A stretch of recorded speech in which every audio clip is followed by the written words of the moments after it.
நம்முடைய இணைப்பில் இருக்கக்கூடிய திரு முத்துகிருஷ்ணன், இப்பொழுது நான் உங்கள்கிட்ட கேட்குறது, இதனுடைய பயங்கரமான ஒரு ஒரு டிசாஸ்டர், அதாவது இயற்கை அழிவு என்பது மனித குலத்திற்கு பெரும் ஆபத்தை ஏற்படுது. ஒரு பேரிடர் மேலாண்மை நிபுணர் முத்துகிருஷ்ணன், இதை எப்படி பார்க்கிறீர்கள்?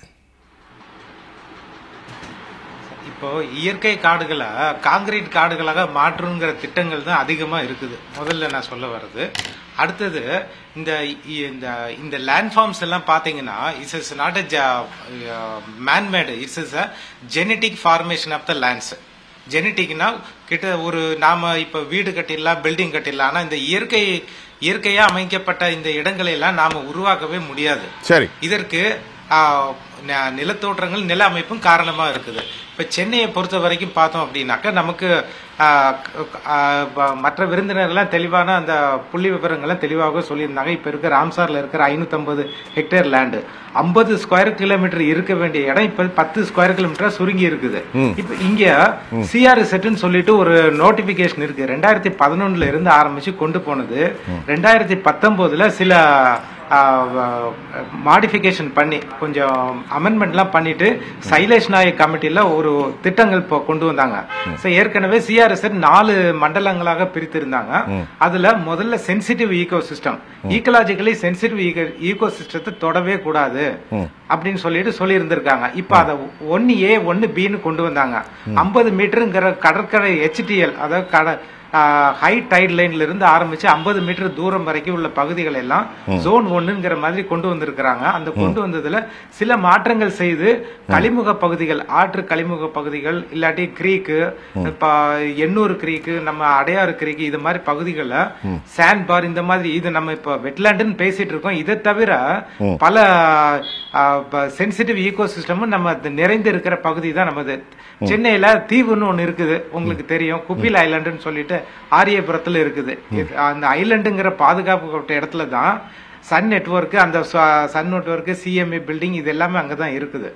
இதை இந்த 1 2 3 4 4வது ஜோன் ஆப்சோர் கடலுக்கு பக்கத்து, கடலை நோக்கி உள்ள பகுதிகள். லோ டைட்ல இருந்து ஆரம்பிச்சு கடல் ஏரியாவில் ஜோன் 4. அதுல ஜோன் 4 அப்படிங்கிறது 12 நாட்டிக்கல் மைல் வரைக்கும் உள்ளதெல்லாம் சென்சிட்டிவ் ஏரியான்னு வச்சிருக்காங்க. அந்த ஏரியாவுக்குள்ள இப்ப தற்போதுமே பார்த்தேன் அப்படின்னாக்கா நம்ம கலைஞர் முத்தமிழ் அறிஞருக்கு நம்ம அந்த பேனா வைக்கிறதுக்கும் அப்ரூவல் வாங்கியிருக்கிறாங்க MOEF இருந்து. தெரியல, இருந்தாலும் அதுவும் நடந்து போச்சு. அப்படியா? சொல்லுங்க முத்துகிருஷ்ணன். இதுவும் தெரியல. அது இல்லாம தமிழ்நாட்டுல இந்த சிஆர்எஸ் அப்ரூவல் எப்படி வாங்குறாங்க வரங்க அவங்க தெரியல. இப்போ இதற்கு உண்டான இன்ஸ்டிடியூஷன் பார்த்தா IRS, நம்ம அண்ணா யூனிவர்சிட்டியில இருக்கிற institute of remote sensing, local level coastal zone management, integrated coastal zone management plan survey நம்பருக்கு ஈக்குவலா வரைஞ்சு வச்சிருக்கிறாங்க. அவங்க தான் அப்ரூவலும் கொடுக்குறாங்க. இதை தவிர NCSM சேர்ந்து அப்ரூவல் கொடுத்துட்டு இருக்காங்க. இந்த அப்ரூவலை தாண்டி இந்த இப்ப இருக்கிற இந்த பள்ளிக்கரணை மார்ஷ் லேண்ட் 1A வரக்கூடிய பகுதிக்கு எப்படி அப்ரூவல் கொடுத்து இந்த மாதிரி கொண்டு வந்தாங்க தெரியல. அப்போ ஐயா அவர்கள் சொல்லும் போதே சொன்னாங்க, இது வந்து பிராக்மெண்டேஷன், அந்த ஒரு சர்வே நம்பரை ஒரு பிராக்மெண்டேஷன் பண்ணிட்டு லேண்ட் எக்விசிஷன் பண்றதுக்கு உண்டான வேலைகளும் நடந்திருக்க மாதிரி தெரியும். இதையும் தெளிவுபடுத்தினா நல்லா இருக்கும். சரி முத்துகிருஷ்ணன் சார், நான் போன முறை நீங்க சொல்ல வந்தீங்க, நான் இடையில பிரேக் ஆச்சு சார். சொல்லுங்க சார் முத்துகிருஷ்ணன், இதனுடைய அபாயகரமான விளைவுகள் நீண்ட காலம் எப்படி இருக்கும் சார்? இது நாம இப்போ நம்மளுடைய நோக்கம் மனிதர்களுக்காக நலனை கொடுக்கக்கூடிய இந்த இடம் நினைக்கிறோம். ஆனா இது தவிர புளோரா ஃபானா, தாவர விலங்குகளுக்கும் உண்டான பகுதி, அவங்களுக்கும் அதிகாரம் இருக்கு. நீங்க ஒரு காலத்துல அந்த ஆலா பறக்குறீங்கன்னு சொல்லி பறவையை நீங்க கேள்விப்பட்டிருப்பீங்க. அது இன்னைக்கு வந்து த்ரெட்டன்டு எக்ஸ்டிங்க்ட் ஸ்டேஜுக்கு போயிருச்சு. கடலை நோக்கி பறந்துட்டு இருக்கு. இன்னைக்கு அந்த பறவையை கடற்கரையோரமா பார்க்க முடியல. அது எல்லாமே இத மாதிரி ஒரு சென்சிட்டிவ் ஈகோ சிஸ்டத்தை நம்பிதான் வருகிறது. பறவைகள் வருது. பொதுவாக இந்த அக்டோபர்ல இருந்து நவம்பர் வரைக்கும் இது நம்ம Asian, south east Asia, Australia, இங்க இருந்து பறவைகள் மைக்ரேட்டட் பேர்ட்ஸ் 1.13 லட்சம் பறவைகள் பறந்து வருகிறதாக தகவல்கள் இருக்கிறது. அது அக்டோபர் நவம்பர்ல அதிகமா பறந்து வந்து டிசம்பர் மாதங்கள் அது பிரீட் பண்ணி மறுபடியும் ஃபேமிலியா திரும்பியும் மார்ச்ல திரும்ப ரிட்டர்ன் போகுது. இதுக்குண்டான ஹேபிடேஷனுக்கு உண்டான இடங்கள் தான் இது. அது நம்ம பறந்து வந்து திரும்ப இந்த இடத்த பார்க்க முடியலன்னா அது எந்த அளவுக்கு பாதிப்புக்கு உள்ளாக்கும். இயற்கைக்கு மனிதர்களுக்கு மட்டும் சீர்கேடு விளைவிக்காம இந்த மாதிரி பறவை இனத்துக்கும் விலங்குகளுக்கும் சேதம் விளைக்கிறாங்க. அதுங்கிறது ஒரு பெரிய ஒரு தாக்கத்தை ஏற்படுத்தும் அப்படிங்கிறது.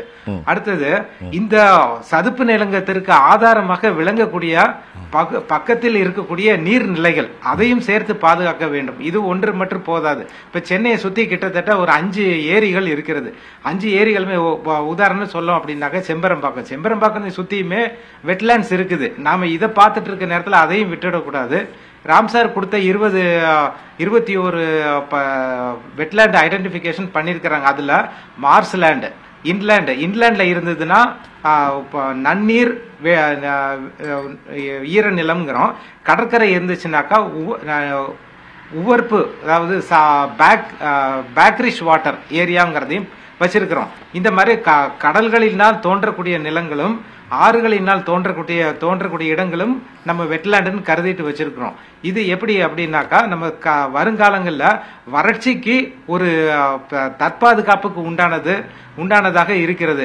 விவசாய நிலங்களாக இருக்கட்டும். இப்போ நம்ம இந்த ஒரு நிலங்களை பத்தி பேசுறோம். முட்டுக்காடு இருக்கிறது. அப்புறம் ராமேஸ்வரத்தில் இருக்கக்கூடிய சாத்தகோவன் வலசை, சித்திராங்குளம் இப்படி எல்லாம் இருக்குது. அப்புறம் இதை தவிர்த்து நமக்கு வடக்கே இருக்கக்கூடிய சில்கா லேக் இது நம்ம புலிகேட் லேக் வரைக்குமே இது எல்லாமே ஒரு வெட்லேண்டுக்கு பாதுகாக்கக்கூடிய இடமா இருக்கிறது. இதை நாம இதற்கு ஆதாரமாக விளங்கக்கூடிய நீர்நிலைகளையும் சேர்த்து பாதுகாத்தால் தான் இதனுடைய இயற்கை தன்மையை நாம அடுத்த தலைமுறைக்கு கொண்டு போக முடியும். 2030க்குள்ள நம்ம அந்த சேண்டாய் ஃப்ரேம் ஒர்க்னு சொல்லிட்டு டிசாஸ்டர் ஃப்ரேம் ஒர்க் 2030க்குள்ள அட்லீஸ்ட் ஏதாவது ஒரு பேரிடரை குறைத்தே ஆகணுங்கிற ஒரு கட்டாயத்தில் 2015 கையெழுத்து போட்டிருக்கிறாங்க. ஹைகோக்கு அப்புறம் 2015 30 இதை கனெக்ட் பண்ணிட்டு என்ன பண்றாங்க, நீடித்த எஸ்டிஜி சஸ்டைனபிள் டெவலப்மெண்ட் கோல்ஸ், அதுல 17 கோல்ஸ்ல இருக்கு. அது 14வது goal climate change action, wetland conservation act, conservation rules இது எல்லாமே கொடுத்துருக்காங்க சார். இப்போ இதெல்லாமே ஒரு பக்கம் இருந்தாலும் இது வந்து ஏற்றளவில் இருக்குது. இப்போ நாங்க இங்க கொண்டு வரதை நான் இப்ப என்னுடைய கருத்தை நான் சொல்லிடுறேன். இப்போ ஏற்கனவே பயோடைவர்சிட்டி போர்டுன்னு சொல்லிட்டு தமிழ்நாட்டில் ஒரு வட்டம் வாரியாக பிளாக் வைஸ் 385 இருக்குது. அதாவது பயோடைவர்சிட்டி போர்டு கமிட்டி இருக்குது, பயோடைவர்சிட்டி மேனேஜ்மெண்ட் கமிட்டின்னு இருக்குது. அதோட இந்த வெட்லேண்ட் கமிட்டியும் ஒரு தனியாக ஒரு கண்காணிப்பு வளையத்துக்குள்ள கொண்டு வரணுங்கிறது ஒரு இதற்கு தொடர்புடைய அதிகாரிகளுக்கு நான் கொஞ்சம் தெரிவித்துக் கொள்கிறேன். இப்ப இந்த கமிட்டியில யாரெல்லாம் இருக்கணும் அப்படின்னா ஃபாரஸ்ட் டிபார்ட்மெண்ட், பிடபிள்யூடி, ஏன்னா வாட்டர் பாடிங்க பிடபிள்யூடியே தொடர்புடையது. அப்புறம் நம்மளுடைய அந்த லேண்ட் அட்மினிஸ்ட்ரேஷன் அவங்களும் வரணும். Revenue, forest department, biodiversity board, அப்புறம் வந்து ஒரு சமூக ஆர்வலர் உள்ள இருந்தாதான் இதனுடைய கண்காணிப்பு தீவிரமா பண்ணின பிறகுதான் நாம இதை பாதுகாத்து அடுத்த தலைமுறைக்கு கொண்டு போகிறதுக்கு இது வெறும் வழிவகுக்க முடியுமே தவிர அதற்கு தவிர வேற எந்த வழிகளும் கிடையாது சார். நன்றி முத்துகிருஷ்ணன், இணைப்புல இருங்க.